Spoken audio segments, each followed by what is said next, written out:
Hey guys, in this video, I will show you how to set up and use Aniyomi app. Alright, let's begin. So, the first thing that you want to do is open the Aniyomi app after installing it.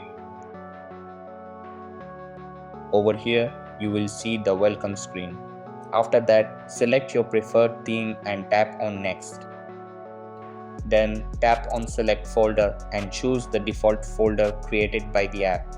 Tap on use this folder and allow the permission. Then skip the storage guide and tap on next. Over here, allow the install app permission if it hasn't been allowed already. Tap on next again and then tap on get started. Over here, tap on more options.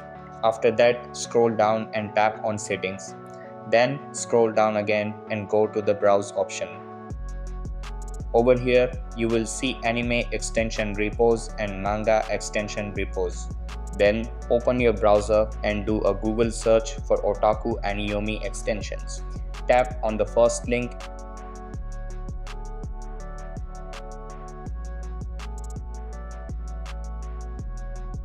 and scroll down. Now let's start with adding the manga extension repos. Go back to the Aniyomi app and make sure you are on the manga extension repos page. Then go back to the browser and tap on auto install for the first source. After that, install another repo from the list. Once both manga repos are added, go back to the Aniyomi app and tap on anime extension repos. Keep this page open. Then go back to the browser, scroll up and tap on auto install for the first anime source. After that, do the same for the second one. Now that both anime and manga repos are added, go back to the app and tap on browse. Over here, tap on manga extensions and install any source. After that, go to more options again and tap on settings.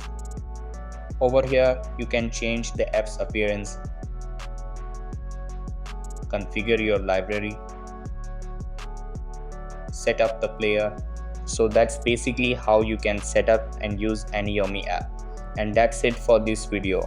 If you found this helpful, consider subscribing and giving this a big thumbs up. Thanks.